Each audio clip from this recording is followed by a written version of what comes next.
Welcome to gift TV. నేను మీ anchor Fatima. ఈ రోజు మనతో పాటు ఉన్నారు ప్రముఖ సీనియర్ న్యూరో సర్జన్ డాక్టర్, మనందరికీ సుపరిచితమైనటువంటి వ్యక్తి.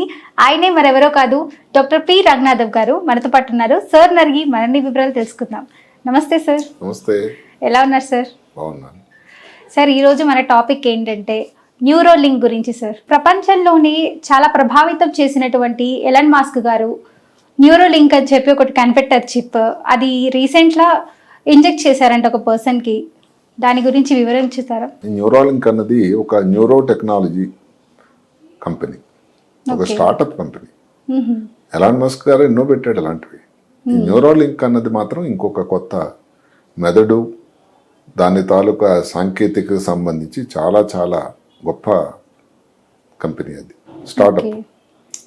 అది ఇంతకుముందు జనవరిలోనే ఒక వ్యక్తికి ఒక చిప్ అమర్చారు. అది ఆ తర్వాత దాంతో కొన్ని ఇబ్బందులు పడ్డారు. ఎందుకంటే ఇవన్నీ సైన్స్లో ఎలా ఉంటాయంటే ఒకేసారి ఇలాంటి గొప్ప సక్సెస్లు రావు. కష్టపడి మళ్ళీ ఇబ్బందులు ఉంటే దాని నుంచి నేర్చుకుని మళ్ళీ కొత్త దానికి మళ్ళీ మాడిఫికేషన్ చేసి ఆ తర్వాత సక్సెస్ అంటూ వస్తుంది.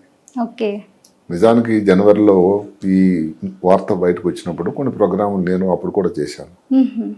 అందులో కూడా చాలాసార్లు పెసిమిస్టిక్ అంటాం తెలుగులో, అంటే ఇంగ్లీష్లో. తెలుగులో ఏమిటి, ఎక్కడవుతాయి ఇవి అని. అదే కాకుండా అదే టైంలో కూడా ఒక 5-6 కంపెనీలు ఇలాంటి మేము చేస్తున్నాం అని చెప్పడం జరిగింది. అయితే మరి ఇప్పటికి దగ్గర 7 నెలలు అయింది. 7 నెలల ప్రాంతంలో మళ్ళీ చేస్తున్నది, మళ్ళీ చిప్ అమర్చింది ఈయనే. అవును సార్. అసలు ఈ చిప్ కాన్సెప్ట్ ఏంటి సార్? నాకు అర్థం కావట్లేదు. చిప్ కాన్సెప్ట్ ఏంటంటే ఆయన చాలా మేధావి, ఎక్సెంట్రిక్ ఎలన్ మాస్క్. ఇలాంటి మేధావులు ఏమిటంటే వాళ్ళందరూ ఎప్పుడో ఒక 100 సంవత్సరాల క్రితం జరగబోయే విషయాన్ని చెప్తారు వీళ్ళు. అంటే ఇప్పుడు రీసెంట్లీ ఏంటంటే 2-3 ఇయర్స్ బ్యాక్ ఇస్మార్ట్ శంకర్ అని ఒకటి సినిమా వచ్చింది, రామ్ పోతినేని గారు చేసేది. సో అందులో కూడా చిప్స్ అన్నది పెడతారు. ఒక హీరో మెమరీ పవర్ ని క్యాచప్ చేసి దాన్ని ఈ పర్సన్ కి పెడతారు, హీరోకి. సో అలా ఏమైనా తీసుకున్నారా? ఆ సినిమా కాన్సెప్ట్ ని బేస్ చేసుకొని? కాదు. సినిమాలు నిజ జీవితానికి అప్లై చేయడం అంత తెలివి తక్కువ మనం చేయొద్దు. సినిమాలు అన్నవి కల్పితాలు. ఇది సైన్స్ అన్నది జరుగుతున్న దాని గురించే. అందరికీ తెలియాల్సింది ఏమిటంటే దీనికి ఒక న్యూరాలింక్ సంస్థ స్థాపించింది 2015లో. అప్పటి నుంచి ఈ ప్రయోగాలు చేస్తూనే ఉన్నారు. ఎందుకంటే ఈయనకి ఎందుకు ఒక రోజు మెదడులో గొప్ప ఆలోచన వచ్చిందట. అసలు మనం బయటకు వెళ్తున్నాం, మీటింగ్ అయింది, మీటింగ్ నుంచి బయటకు వచ్చాం. బయటకు వచ్చేటప్పుడు మన కారు ఎక్కడో పార్కింగ్ లో ఉంది. డ్రైవర్ చెప్పడం కన్నా ఇప్పుడు మనం అనుకోని అసలు నా కారు నాకు ఇప్పుడు అర్జెంట్గా ఎక్కడికి వచ్చేస్తే ఎలా ఉంది ఆలోచన? బాగుంది సార్. చాలా. అలాంటివి మనం ఎందుకు చేయలేము కార్లు? చూసారా? అవును సార్, ఆలోచన విధానం చాలా బాగుంది. అదే కాకుండా ఈ స్పేస్ లోపలకు ఒక గవర్నమెంటల్ ఆర్గనైజేషన్ ఏదైతే ఉందో, ఇండియన్ గవర్నమెంట్ కానీ, చైనా, అమెరికా కానీ, చైనా, రష్యా చేయటం వేరు. ఒక కంపెనీ, వాళ్ళు ప్రైవేట్ కంపెనీ. స్పేస్ ఎక్స్ కానీ, అమెజాన్ కానీ వాళ్ళు రోదశిఖలో వెళ్ళడానికి పంపించడానికి ఆలోచనలు జరుగుతున్నాయంటే ఎంత ఆలోచన చేయాలి? అంటే ఆయన ఆలోచన అలా ఉంటుంది. ఇప్పుడు కార్లు కూడా దగ్గరలో అలా రాబోతుంది అని ఈ మధ్యకాలంలో 1-2 విషయాలు చెప్పాను నేను. 2045 కల్లా అసలు నార్మల్ మనిషికి మరణం ఉండదని, నార్మల్గా ఏదైతే వయసుతో వచ్చిన మార్పులతో, వయసుతో వచ్చిన ప్రభావంతో చనిపోవడం అన్నది జరగదు అని. ఇవన్నీ వినేదానికి ఇదేదో సినిమాల నుంచి ఆధారం కాదండి. వాళ్ళకి ఒక బ్రెయిన్ లో ఒక వేవ్ వచ్చి ఆ గొప్ప శాస్త్రవేత్తలకి, ఇది ఎవరో రోయ్ కొరివిజన్ అని చెప్పారు. ఇలాగే వీళ్ళ ఒరిజినల్ ఐడియాస్ 2015 నుంచి ముందులో కోతుల మీద ప్రయోగాలు చేసి, మిగతా జంతువుల మీద చేసి, ఎన్నో జంతువులు ప్రయోగశాలలో మరణించగా 2015 నుంచి జరుగుతుందండి. ఇది సినిమాకి మీరు చెప్పింది ఏదో, సినిమాకి దీనికి ఏం సంబంధం అండి? సినిమా మళ్ళీ చెప్తున్నా, అదో కల్పితం. సినిమా ఆధారంగా ఎవరో సైన్స్ లో తర్వాత ఏదో గొప్ప ప్రయోగం చేశారు అన్న దాన్ని ఇంతవరకు మన దగ్గర ఆధారం లేవు. కొన్నిసార్లు ఎలా జరిగాయంటే కొన్ని సీరియల్స్ లో ఏదో స్టార్ ట్రెక్ అని ఒకటి వచ్చింది. అందులో ఏదో మనిషి విమానాల్లో దీనిలోకి వెళ్తాడు, రోదసి అంటే స్పేస్ లోని. అలాంటివి నిజంగా అప్పుడు వాళ్ళకి ఆలోచన చేసి వాళ్ళు చూసి చేశారని కాదు, కానీ ముందు ప్రిమాన్షన్ అనమాట. వాళ్ళు కూడా అలాంటిది సైన్స్ ఐడియాని, అందుకని ఆ సీరియల్ అంత గొప్ప హిట్ అయింది. ఇలా కొన్ని చెప్పడం అంటే పుస్తకాల్లో రాసిన కల్పితాలు, అది దాన్ని మళ్ళీ మనిషి సైన్స్లో నిజ జీవితంలో అప్లై చేయడం జరిగింది.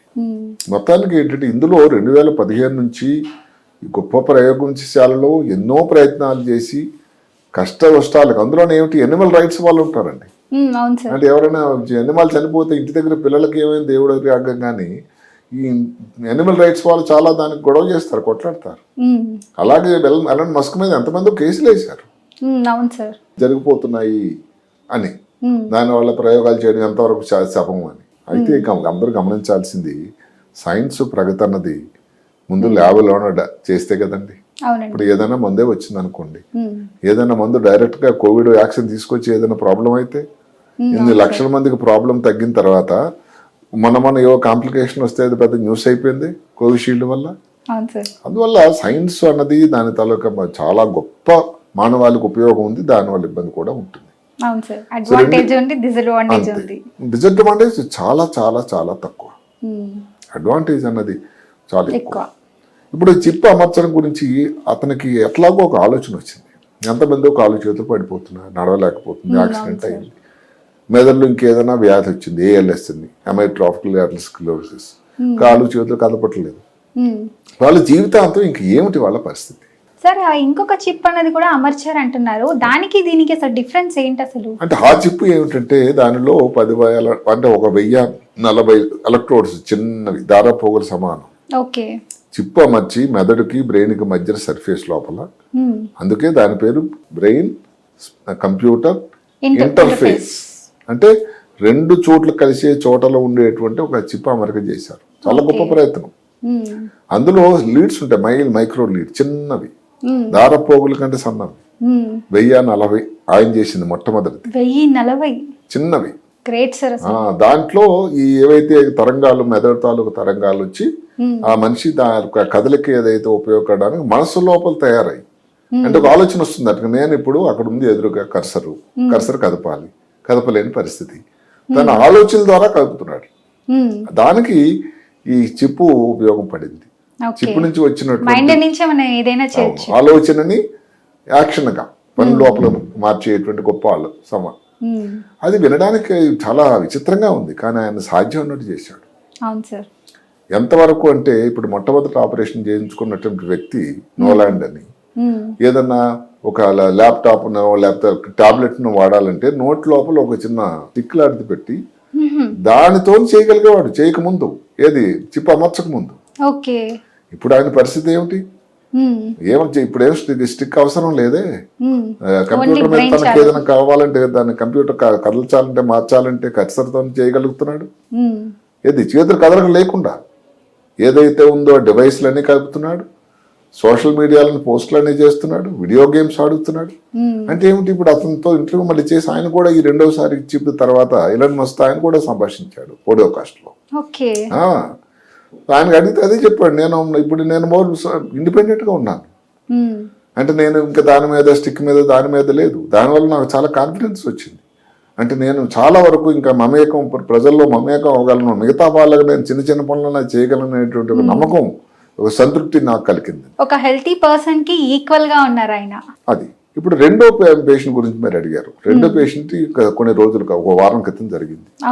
ఇందుకే దానికి తేడా ఏమిటంటే చిప్పు సైజ్ అంతే అయినా దానిలో ఉండేటువంటి లీడ్స్ ఏదైతే మనం అనుకున్నాం 1040 సంఖ్య గణనీయంగా తగ్గించారు 400కి. దాంతో కూడా పనితం చాలా మెరుగ్గా ఉంటుంది నెల మాస్కర్ అన్నారు. అక్కడ జరిగిందల్లా ఇబ్బంది ఏమిటంటే ఇందాక చెప్పాను, సైన్స్ లో మనం తప్పిదాల నుంచి ఇబ్బందుల నుంచి నేర్చుకుంటాం. ఎగ్జాక్ట్లీ అదే జరిగింది. ఈ మొట్టమొదటి వ్యక్తి చింప అమర్చిన సంతోషం ఎన్నాళ్ళు ఉండలేదు, ఆవిరైపోయింది. కొన్నాళ్ళ తర్వాత అతనికి ఏదో ఇబ్బంది రావడం, పనితనం అంతా చేయలేకపోవడం, మళ్ళీ దాన్ని రీఅడ్జస్ట్మెంట్ చేయటం, ఇలాంటివన్నీ చాలా కష్టపడ్డాడు ఎలాంటి మస్క్ 5-6 నెలల్లో. ఇప్పుడు అది స్టాండర్డైజ్ అయిపోయింది. ఎంతవరకు అందులో ఉన్నటువంటి 1040 లీడ్స్ అన్ని ఉంటేనే ఉపయోగం పడుతుందని అప్పుడు అనుకున్నాడు. అందులో ఒక 400 లీడ్స్ తోనే పని జరుగుతుంది ఇప్పుడు. మొట్టమొదటి చిప్ అమర్చిన అందుకని ఇప్పుడు ఎందుకు మనం అన్ని చేసి ఇబ్బంది పడాలి, పేషెంట్ ఎందుకు ఇబ్బంది పెట్టాలి? అందుకని ఇప్పుడు ఏకంగా 400కి వచ్చేసారు. అంటే 400 లీడ్స్ తోనే ఆ చిప్పును అమర్చి పేషెంట్కి అత్యంత ఉపయోగానికి, ఈ పేషెంట్ రెండో పేషెంట్ గురించి పూర్తిగా వివరాలు మనకు రావాల్సి ఉంటుంది. ఓకే. కానీ అతను చెప్పిన దాని ప్రకారం అతను పనితనం చాలా మెరుగ్గా ఉంది, దగ్గరలో ఆయన కూడా ఒక సపోర్ట్ కాస్ట్ లో తీసుకొస్తామని చెప్పాడు. ఓకే. కానీ మామూలుగా గ్రాస్ గా మాత్రం కాలు చేతులు పని చేయకుండా ఒక యాక్సిడెంట్ లో క్వాడ్రిప్లీజ్ అంటాం, అంటే 2 కాళ్ళు 2 చేతులు పని చేయనటువంటి ఒక పేషెంట్ కి అమర్చారు. ఓకే సార్, ఇప్పుడు పెరాలసిస్ వచ్చిన వాళ్ళు ఉంటారు, హార్ట్ సమస్య వచ్చిన వాళ్ళు ఉంటారు, మరి అలాంటి వాళ్ళకి చాలా మంచి ప్రభావం ఉంటుంది. లేదు ఇక్కడ మనం ఒక క్లారిఫికేషన్ ఏమిటంటే, ప్రస్తుతానికి ఈ అమరుస్తున్న యంత్రం చిప్పు కాలు చేతులు యాక్సిడెంట్ల వల్ల జరిగి కాలు చేతులు పని చేయకుండా మెదడు బ్రహ్మాండంగా పనిచేస్తూ అదర్వైజ్ నార్మల్గా ఉండు, గుండె ఇలాంటి విషయాలు దేని గురించి కూడా ప్రస్తావన రాలేదు. కాబట్టి గుండెలో ఇబ్బంది ఉండి లేకపోతే కాలు చేయి పని చేయకుండా పెరాలసిస్ అన్నది ఏదైతే స్ట్రోక్, పెరాలసిస్ అన్న మాట మనం ఇక్కడ లూజుగా వాడడం కన్నా స్ట్రోక్ అంటే మెదడులో తేడా రావడం వల్ల, మెదడులో తేడా రావడం వల్ల వచ్చి కాలు చేతులు పని చేయకపోతే స్ట్రోక్ అంటాం, పెరాలసిస్. ఇది అలాంటి గురించి ప్రస్తుతానికి వీళ్ళ ఆలోచన లేదు.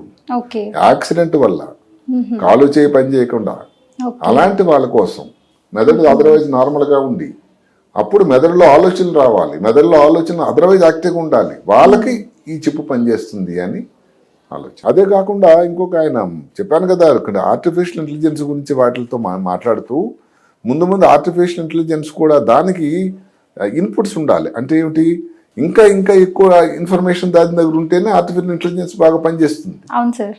అంతే కదా, ఒక స్టేజ్ తర్వాత బోర్ అయిపోతుంది. అంటే దానిలో ఇన్ఫర్మేషన్ ఆ తర్వాత లేదనుకోండి ఇంకా క్లోజ్ అయిపోతుంది షాపు. అలా కాకుండా దానికి ఇంకా ఇన్పుట్స్ రావాలి అని. అందుకే దగ్గరలో ఆయన ఏం చేస్తున్నాడంటే ఈ ఆర్టిఫిషియల్ ఇంటెలిజెన్స్ ఏదైతే ఉందో ఏఐ, దానికి హ్యూమన్ ఎబిలిటీ ఏదైతే మనిషి తాలూకా తెలివితనం ఈ రెండింటికి అనుసంధానమై మనిషి తెలివి వల్ల ఇంకా ఇన్పుట్స్ మెషిన్ లోపలికి వెళ్ళేటట్టు చేయడం అంట. అంటే ఒక పక్క నుంచి మెషిన్ స్వాభావికంగా మనిషికి ఉన్నటువంటి సృష్టికర్త ఇచ్చినటువంటి నాలెడ్జ్ ఆ రెండు కనెక్ట్ చేయబోతున్నారు. ఇంకా ఇలాగ ఎన్నో ప్రయత్నాలు ఉన్నాయి. ఇది ఇంకా రోజు రోజుకి నా ఆలోచన ఏంటంటే అతని ప్రకారం ఈ సంవత్సరంలోనే ఇంకొక 6 మందికి 8 మందికి అమరుస్తారని. అదే కాకుండా లైన్ లో వెయిట్ చేస్తున్నారండి అమెరికాలో వాలంటీర్స్ ఎవరైతే. అందులో చీపేం కాదు, ఇది చాలా కాస్తో కూడుకున్నది. మామూలుగా నార్మల్ ఇండివిజువల్ వాళ్ళకి సామాన్యుడికి జరుగుతుందా లేదా కూడా ఇప్పుడు చెప్పడం కష్టం. అయితే ఇంకా చిప్పు గురించి కొన్ని ఇవి కూడా అనుమానాలు కూడా ఉన్నాయి. ఈ మధ్య కాలంలో ఏదో కొరియాలో ఒక స్టడీ వచ్చింది, చిప్ అమర్చిన దానిని ఇంకొకరి దగ్గర దాని కంట్రోల్ ఉండి మేనేజ్ చేయడం జరుగుతుందేమో అని. ఇవన్నీ ఇంకా ఆలోచన ఉన్నాయి. ఇంకా ఆలోచన వచ్చింది ఇంకా ఈ మధ్య. అంటే అర్థం ఏంటంటే సైన్స్ కన్నా ఒకసారి అల్లల్లో దాటిన తర్వాత దానికి లిమిట్ అంటూ లేదు. ఒక చిప్పుతో అయిపోయింది ఎలన్ మస్క్ గారి పని అనుకున్నారు. ఇప్పుడు మరి 2వ చిప్పు చేశాడుగా ఈ సంవత్సరం లోపల. అంటే ఇప్పుడు మనం ఆల్రెడీ ఆగస్టులో ఉన్నాం, డిసెంబర్ నెలాంతానికి డెఫినెట్ గా ఇంకొక 6 మందికి చేయడం రెడీగా ఉన్నారట. అంటే మొదటిసారికి దీనికి గ్యాప్ ఏదైతే ఉందో 6 మాసాలు 7 మాసాలు అయితే రెండో దానికి ఇంకా దగ్గరలో చేయడం రెడీగా ఉన్నారు. ఏదో ఆయన ముందు చెప్పడండి ఫలానా రోజు చేస్తానని, ఆయన పద్ధతి అది. చెప్పిన డేట్ కూడా రిలీజ్ చేయడు, అయిన 5-6 రోజుల తర్వాత చెప్తాడు ఇది 2వ పేషెంట్ చేసి ట్రెండ్ సెట్ చేస్తానంటారా. అంటే ఆయన సిస్టమ్ అదే. ఆయన చెప్పాను కదా, ఆయన ఏది కూడా రొటీన్ గా చేయడు. అవన్నీ మిగతా ఇప్పుడు మాటకి ఎక్స్ టేక్ ఓవర్ చేసిన ట్విట్టర్, ఆ తర్వాత ఎన్ని ఇబ్బందులైనా ఎన్ని గొడవలైనాయి అవన్నీ ఎదుర్కోవడానికి రెడీ. సడన్గా తన కంపెనీ ఏదైతుందో శాన్ ఫ్రాన్సిస్కోని టోటల్ గా షిఫ్ట్ చేసేస్తున్నాడు. అలాగా అతని ఇష్టం పద్ధతిలో చేస్తూనే ఉంటాడు. అది ఒక రకం ఆలోచన ఆయన. సార్, ఈ మధ్య కాలంలో నేను చూసిన ఒక న్యూస్ ఆర్టికల్ ఏంటంటే ఇప్పుడు ఈ 2వ చిప్ కూడా అమర్చారు కదా, నెక్స్ట్ కంటి చూపుకి సంబంధించి ఎవరైతే చూపు కోల్పోయి ఉన్నారో ముందు నుంచి అండ్ వెన్నుముక ప్రాబ్లం కూడా ఉంటుంది కదా, అలాంటి వాటికి కూడా ఈ చిప్ అనేది అమర్చే విధంగా తయారు చేస్తాము అని చెప్పి అంటున్నారు. నిజమేనా? చాలా అవును, అది ఆలోచనలో ఉంది, కానీ చాలా టైం పట్టే విషయంలా ఉంది. అక్కడ కూడా మిగతా సైంటిస్టులు ఎవరైతే ఉన్నారో వాళ్ళు జపాన్ అది స్పెయిన్ నుంచి వాటిని చెప్పడం, మాస్ గారు చెప్పడం వేరు. మళ్ళీ వాళ్ళందరూ ఏమని అంటారంటే న్యాచురల్ కారణాల వల్ల ఎవరికైతే కంటిలో చూపు పోయిందో, కంటికి దెబ్బ తగిలింది, కంటిలో కొన్ని రెటినైటిస్ పిగ్మెంటోజా వచ్చింది, ఇలాంటి కొన్ని వ్యాధుల వల్ల ఏదన్నా పెట్టొచ్చు చిప్ అని మస్ గారు ఇంకొక అడుగు ముందుకెళ్లారు. ఆయన అసలు పుట్టినప్పటి నుంచి కూడా అంధుడు ఒక వ్యక్తి అయినట్టయితే వాళ్ళకు కూడా చేయొచ్చు. అవన్నీ ఇంకా చాలా టైం పట్టేటువంటి. ప్రస్తుతానికి ఎలన్ మస్క్ గారి ఏదైతే ప్లాన్ ఉందో, రోడ్ మ్యాప్ ఉందో, దాంట్లో ఇలాంటి వ్యక్తులకు ఒక ఆలోచన అయితే ఉంది. అది ఎప్పుడు చేస్తాడో మనం చెప్పలేము. ప్రస్తుతానికి ఈ 6 మాత్రం ఎవరైతే యాక్సిడెంట్ అయ్యి, మళ్ళీ చెప్తున్నా, కాళ్ళు చేతులు పని చేయకుండా మనసులో వచ్చిన ఆలోచనని క్రియారూపంలో మార్చగలిగే ఈ క్లిప్ అమర్కంగా వ్యక్తికి ఉపయోగపడుతుంది. తనంతట తన పని ఇండిపెండెంట్ గా ఉండడానికి ఆస్కారం ఉంటుంది. ఇప్పుడు ఏదన్నా అది మూవీ చూడాలనుకోండి, సోషల్ మీడియాలో పోస్టేజ్ చేయాలనుకోండి, లేకపోతే వాట్సాప్ అనుకోవడం అంటే దీంతో వెళ్ళిపోతుంది. అది నేను చేయకుండా అతను చేయలేని పరిస్థితి కదా. అక్కడ ఉందో కర్సర్ ఈ డివైస్ తాలూకా అది కదులుతూ ఉంటుంది, కంప్యూటర్ లో కర్సర్ మూవ్ అవుతూ ఉంటుంది. అని దానివల్ల అవతల వ్యక్తి అది సంతోషపడతారు. నేను కూడా మిగతా వాళ్ళకి ఎవరి తాలూకా ప్రమేయం లేకుండా ఎవరి నాకు ఒక లోపం ఉన్నది కూడా మర్చిపోతారు, వాళ్ళు టెంపరీగా మర్చిపోతారు. అది చాలా సంతోషం. టెంపరీగా అది కంటిన్యూస్ గా ఇంకా చిప్ అక్కడే ఉంటుంది కదా. అదే కాకుండా నేను ఈ 2 చిప్పుడు తాలూకా అమెరికన్ విన్న తర్వాత డెఫినెట్ గా ఇంకా నా ఏదైతే నాలెడ్జ్ ఉందో టెక్నాలజీ ఇంకా హై గ్రేడ్ టెక్నాలజీ, దీనివల్ల ఇబ్బందులు రావడానికి ఆస్కారం చాలా తక్కువ ఉంది. ప్రజలందరూ నమ్మాలంటే ఇంకోటిగా ఏం కావాలి, కాంప్లికేషన్ లేవు అని చెప్పాలి కదా. మొదట్లో అది కూడా ఉన్నారు, కాంప్లికేషన్ బ్రెయిన్ లో ఇన్ఫెక్షన్ వచ్చిద్దేమో, ఫిట్స్ వస్తుందేమో, బ్రెయిన్ లో క్లాట్ తయారవుతుంది, ఇవన్నీ సాధ్యాలే. మరి అవన్నీ జరగలేదు నిజానికి. అలా ఒక 5-6 కేసులు అయిన తర్వాత ఇంకా ప్రజలు లైన్ కడతారు.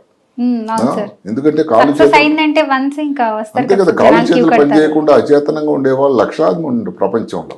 ఎవరైతే ఎఫర్ట్ గాలు చేయగలిగిన వాళ్ళు డెఫినెట్ గా ఎలన్ మస్క్ ముందు అందరూ రెడీగా ఉంటారు లైన్ లో. అదంతా ఎక్కువ రోజులు లేదు, ఇదేదో ఎగ్జాజరేషన్ సినిమా కాదు, కల్పితం కాదు, ఇది నిజ జీవితం. అందువల్ల ప్రస్తుతానికి ఈ 2 చిప్పులు పెట్టడం మాత్రం సైన్స్ కి గొప్ప ఉపకరమైంది. ఇంకా ముందు ఆయన అమర్చగలడు అని నేనేదో ఎలన్ మస్క్ లాగా మాట్లాడడం కాదు, కానీ ఇప్పుడు జరిగిన 2 సంఘటనలను మన ఆధారంలో తీసుకుంటే సైన్స్ కి ముందు మంచి ప్రగతి ఉండబోతుందని నేను అనుకుంటున్నాను. సార్, ఇలాంటి వాళ్ళకి మంచి ఫుడ్స్ అన్నది లైక్ నర్వ్స్ మంచిగా పనిచేయాలంటే ఎలాంటి ఫుడ్ తీసుకుంటే మంచిది? ఫుడ్ కి నిజానికి దీనికి సంబంధం లేదు. ఆయన చూస్తున్నటువంటి అంటే నర్వ్స్ ఇంకా బలపడి బాగుండాలి కదా పేషెంట్స్. అయితే ఏంటంటే ఇతను సెలక్షన్ చేసుకున్నటువంటి పేషెంట్స్ కూడా ప్రస్తుతానికి అలాంటి ఆరోగ్యవంతులే. యాక్సిడెంట్ అయి మెదడు అదర్వైజ్ నార్మల్ గా ఉన్నవాళ్ళు, కాలు చేతుల్లో ఏదైతే ఉందో ఉపయోగపడే నరాలు ఏవైతే మెదడు ఇక్కడ ఉంటాయి మెడలో, స్పైనల్ కార్డ్ డ్యామేజ్ అయిన వాళ్ళ ని దృష్టిలో పెట్టుకుని చేశాడు. అయితే ఇంకా అది కూడా చెప్తున్నాడు ఆయన, ఈవెన్ మెదడులో కానీ కణాలు డ్యామేజ్ అయిన దానికోసం కూడా ఇంకా చేయగలుగుతామని. ఆయన ఇంకేదైనా అతని ఆలోచన అలాగే ఉంటుంది. అయితే మనం బయటకు వచ్చినప్పుడు ఇది కూడా చేయగలగని చెప్పడం అనేది సైన్స్ ప్రకారం మనం చెప్పాలి, అంతే తప్ప ఆయన ఆలోచనలను బట్టి మనం చెప్పలేం కదా. అన్ని ఆలోచనలు ఒక్కోసారి అనుకున్న 100% కావు. అవును సార్, 100%. చాలా మంచి ఇన్ఫర్మేషన్ ఇచ్చారు సార్. సో అయితే మేము రాబోయే కాలంలో ఈ 6 months తర్వాత ఈ న్యూరో లింక్ చిప్స్ అన్నది వింటాం, తప్పకుండా వింటాం. అది మాత్రం కరెక్ట్. ఇంకా ఆయన మాల్మోల్ అయిపోతుందని చెప్పకపోయినా న్యూరాలింక్ కంపెనీ ఎలన్ మస్క్ గారు ఆల్రెడీ ఇంకొక 8 మందికి అంటే దగ్గర ఒక 10 మందికి సంవత్సరం లోపల కంప్లీట్ చేస్తారటండి. అంటే 2 అయ్యారు, ఇంకో 8 మందికి దారులు చేయబోతున్నాడు. అంటే అవన్నీ కూడా వాళ్ళు ప్రయోగాలు చేస్తుంటాయని చెప్తాను చాలా కాన్ఫిడెంట్ గా. పేషెంట్లు వాలంటీర్లు రెడీగా ఉన్నారు, వారి మీద పరిశోధన జరుగుతున్నాయి, చిప్ అమరిక కూడా జరుగుతూ ఉంటుంది. సడన్ గా మళ్ళీ 4 రోజులు ఇంకోసారి చేసామని చెప్పి ఆశ్చర్యపోక. అవును సార్, నిజమే. Thank you so much sir, చాలా మంచి ఇన్ఫర్మేషన్ నాకు మా క్యూబ్ టీవీ ప్రేక్షకులందరికీ తెలియజేశారు. Thank you so much sir. నమస్కారం. సో చూసారు కదా వ్యూవర్స్, మరిన్ని వీడియోస్ తో మీ ముందుకు వస్తాం. Until that keep watching cube TV. By by, me anchor Fatima. ఇప్పుడు ఆపరేషన్ లేకుండానే మోకాళ్లకు ప్లాస్మా ట్రీట్మెంట్, మీ ఆర్థోపెడిక్ సమస్యలన్నిటికీ రోబోటిక్ టెక్నాలజీ ద్వారా తక్కువ ఖర్చుతో శాశ్వత పరిష్కారం, ఫ్రీ కన్సల్టేషన్, ప్రతి ట్రీట్మెంట్ పై 20% డిస్కౌంట్. ఈ ఆఫర్ కొద్ది రోజులు మాత్రమే, త్వరపడండి. V9 hospitals 9281465842.